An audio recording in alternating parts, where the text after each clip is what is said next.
cost of stage 1 of redevelopment of the ground will be $800,000. The ground will be brought closer to the grandstand, turning it into a rectangular shape and moving the hills closer to the playing field.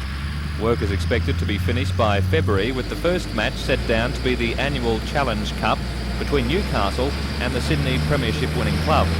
The ground will also have 4 tiers of seating erected around it, giving it a capacity of 26,000 with seating for 10,000. Only one setback with the work is that the cows which have grazed the hills will soon have to find a new home.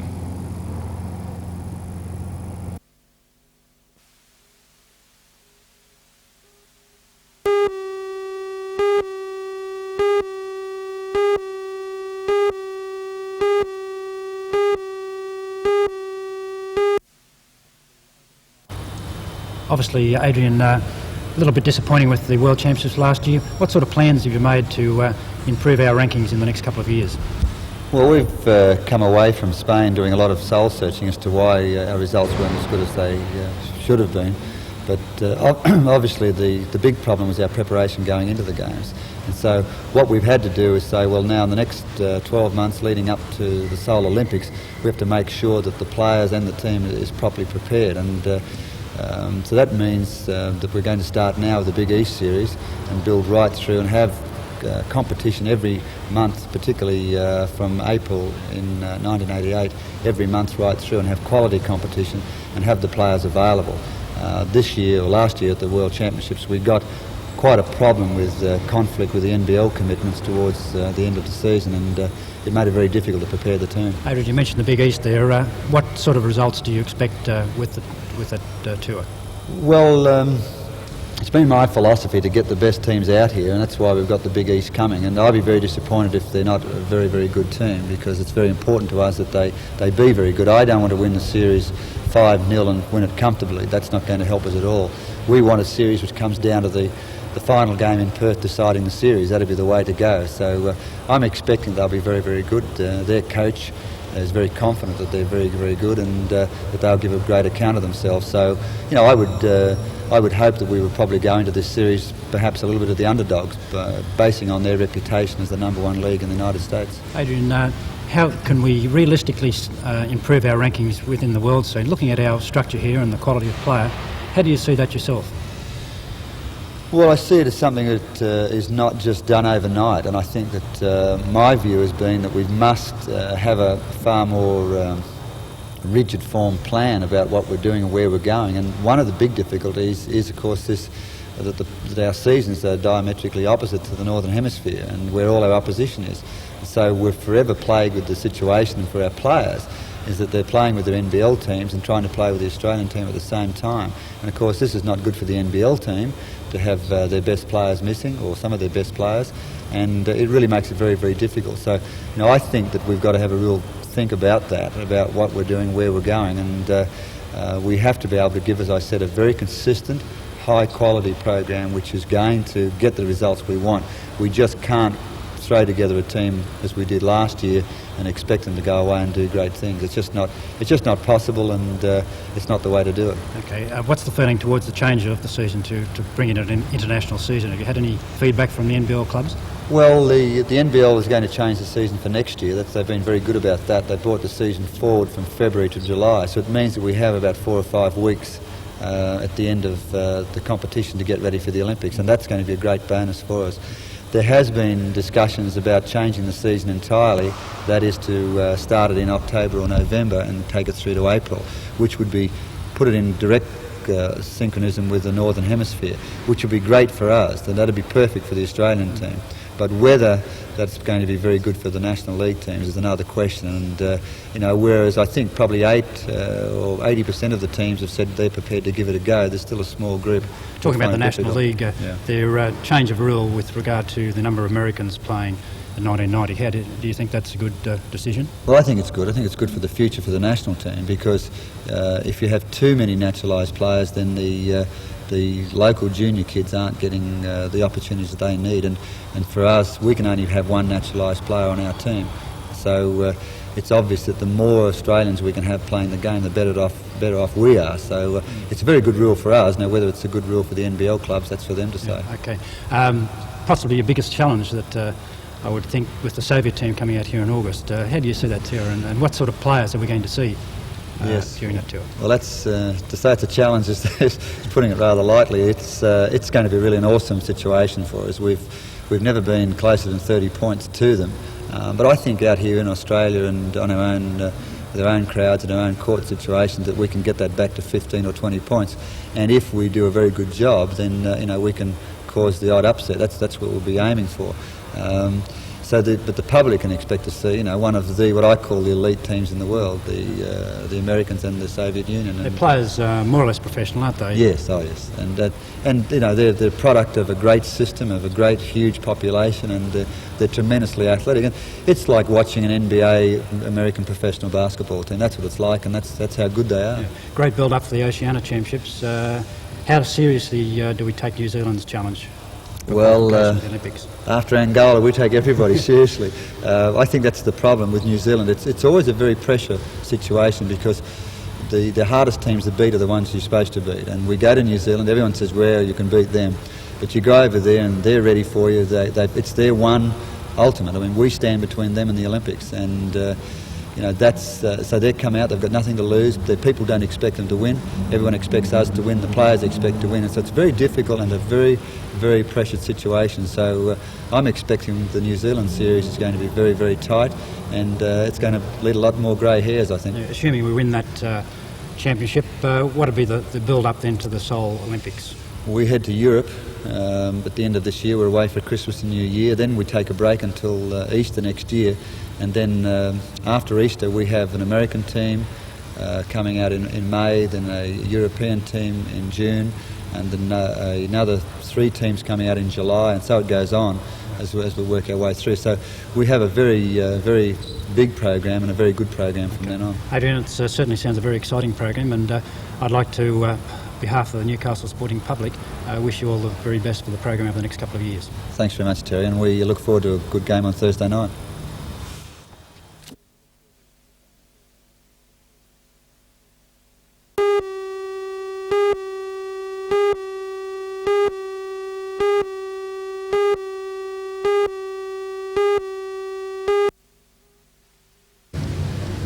One man carrying his fair share of the load is the Reverend Philip Wheatley, who is the Minister of Community Care Programs at the Mayfield Baptist Church. Pastor Wheatley began fasting last Monday and hopes to better his record of 168 hours set last year. To do that, he'll have to keep up his effort until Tuesday at least.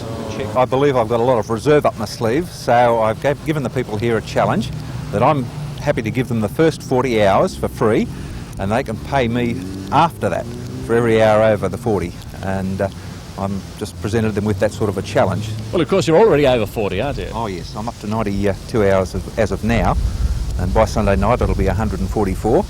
I've been up to 168 before, and hopefully I might even go for a new record this time and see how much money we can raise for World Vision.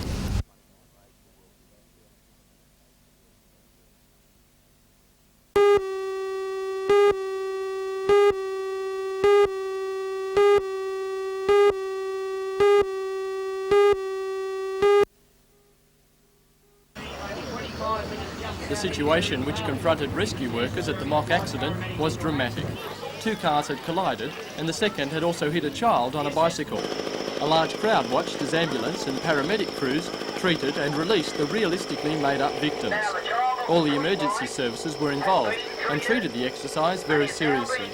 The driver of the vehicle chosen to be responsible for the simulated accident was taken away, and the crowd told he was over the blood alcohol limit.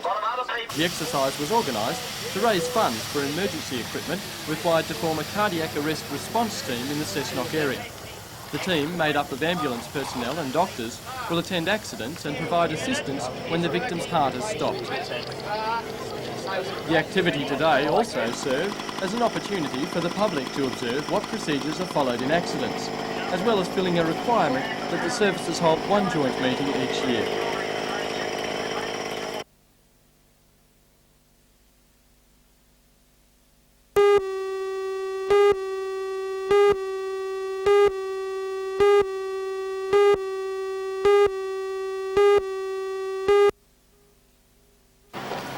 Until now, breast cancer was the most common cause of cancer death in women, but that's about to change if the present trend continues. In Australian women, the incidence rate of lung cancer caused by smoking is doubling every 7 years. This year, more than 10,000 Australians have died due to smoking. 3,500 were women. With figures like that, the New South Wales Cancer Council is focusing on women and smoking during Cancer Action Week. Anti-smoking campaigner and author of her new book, Beating the Lady Killers, is Dr Bobby Jacobson. She believes that part of the responsibility to reduce the health hazard lies on the shoulders of the governments, but it would take a lot of convincing. But the way in which governments are not prepared to admit it, but they are wholly dependent on the tax revenue raised by the sale of cigarettes. And in another respect, the tobacco companies are heavily dependent on the profits they make out of promoting a product that causes ill health and premature death. Although Dr Jacobson says the problem is increasing on an unprecedented scale, she believes the answers are there. One, that the health risks for women as far as smoking is concerned are now so serious that if we don't do something about it, the hospital beds of the next century will be filled with women, whereas they were filled with men until recently. The second message is, from figures in Australia as well as from figures in the UK, women are beginning to beat the cigarette habit. There are 3 million women in the UK who've quit smoking. So despite the special challenges that smoking presents us, we can quit. What we need to see is action by governments to make sure that girls of future generations are not deliberately and cynically brought into the market with the help of $65 million worth of tobacco promotion.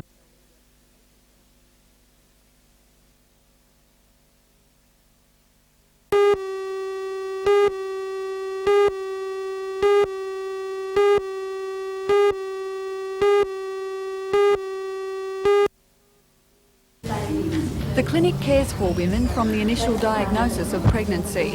In the past, the 4 obstetric hospitals, Belmont, the Royal, the Mater and Western Suburbs, ran separate antenatal facilities. Now the services have been centralised. Up to 4,000 women are expected to attend the daily clinics in pregnancy and childbirth each year. Women can still choose which hospital they want to deliver their baby, and after the birth they can choose between the clinic and their own GP for neonatal care. It is a combined clinic, but they still have a choice of which hospital they are going to use to attend for delivery, and they book into that hospital as previously, and they just attend this central facility for antenatal care, which is sited here. At today's official opening, the Area Health Board's Chief Executive, Dr Owen James, said converting the old nurses' quarters had cost relatively little. He said once the new teaching hospital at Rankin Park is built, the clinic will be moved there in about 4 years' time. Guest of honour at the opening was John White, the former Chief Executive Officer of Western Suburbs Hospital, who joined John Price, the Minister Waratah, in declaring the complex officially open.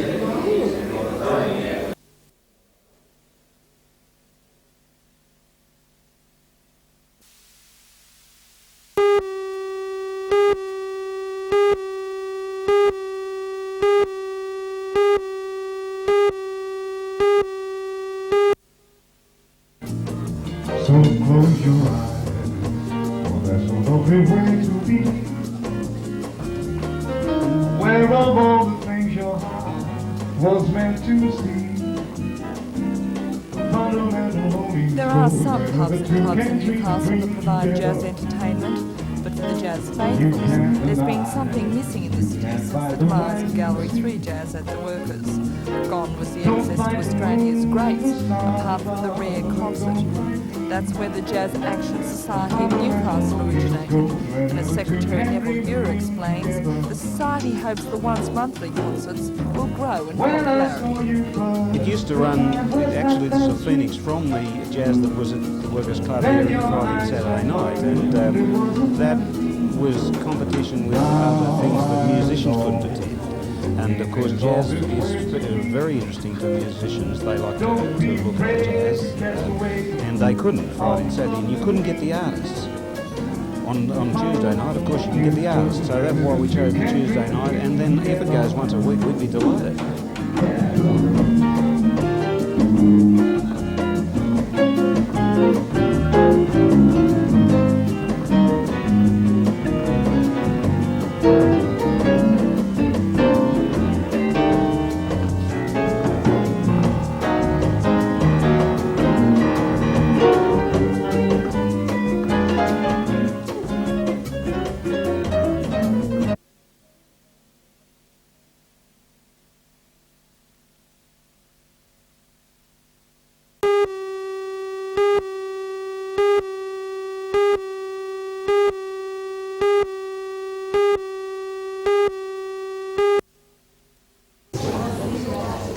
Golf Club was an appropriate setting for the first meeting of the Society, as it's one of the many places neighbouring bushland in the Raymond Terrace area where koalas can be seen in their natural habitat. The Society hopes to increase public awareness about koalas, to influence decision-making bodies like local and state governments, as well as monitoring the marsupial's habits and population for the National Parks and Wildlife Service.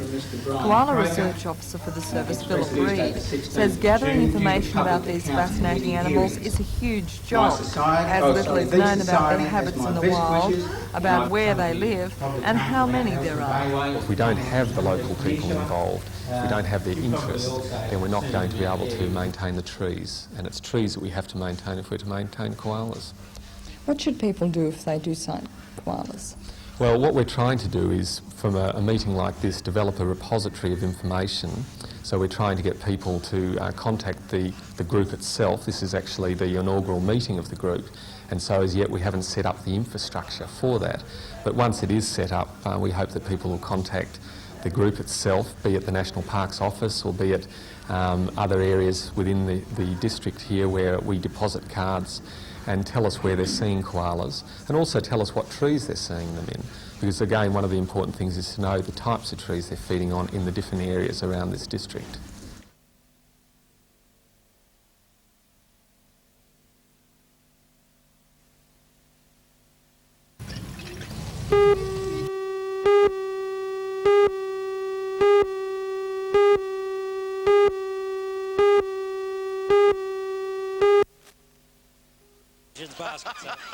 It's been a bad year for the once mighty Newcastle Falcons, with only one win to their credit after 9 games. But the directors say they aren't sitting still waiting for a similar sad story over the next 17 games of the season.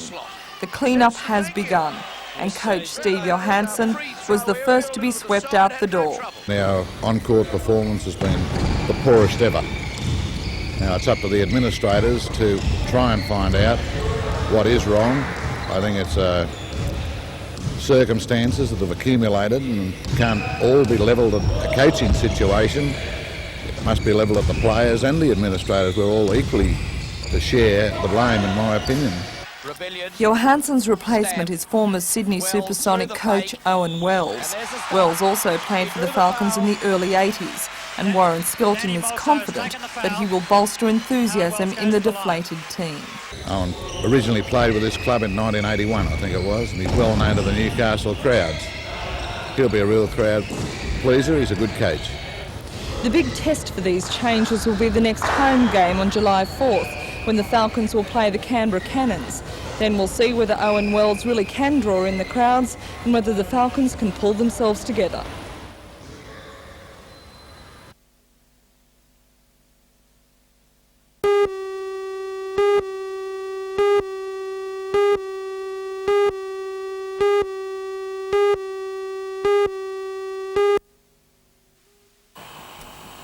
Marks Point Marina lies south of Belmont on the shores of Lake Macquarie, and its sale sparked not only national but international inquiries from New Zealand.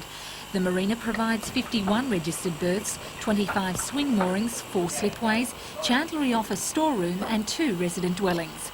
A spokesman from the Sydney-based firm Balloon Knight Frank said the final sale price was less than the $620,000 reserve, but the marina went under the auctioneer's hammer for more than $500,000. He also said that the South Australian buyer wished to remain anonymous, but believed that the businessman was planning to relocate with his family to New South Wales and was happy with the result of today's bidding.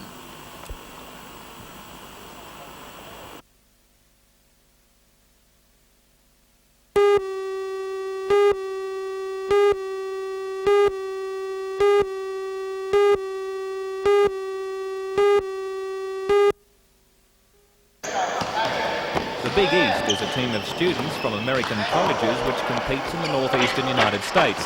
The players' average age is just 20, and while none have yet to play for their country, they're rated international standard, and they proved that in Canberra Tuesday night when they downed the Boomers 72-62.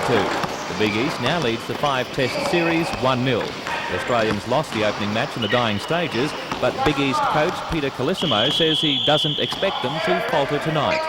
It's the first time we've played together, yeah, so you know, we were pleased. Although we didn't shoot the ball well, we were fortunate. Australia didn't shoot it well either, so we were able to hang in the game. I think that both teams, their percentages will be a lot higher, and I would think there'll be more scoring in the rest of the games in the series. Charles Smith is one player the Aussies will have to watch. He scored 22 points Tuesday to start the Americans, and he too expects the game to be closer. Well, I think it's going to be a very close game like it was the other day. I think they're going to play us a little better than they played the other day because they basically know what we're going to do. And we know a little bit about their playing also. So it's going to be a tighter game. You think it'll go all the way down to the wire? I think it'll go all the way to the wire, the last second shot, something like that. The Australians arrived in Newcastle late today and will go into tonight's game without a training session. The game gets underway at 8 p.m. with a full house of 2,300 expected.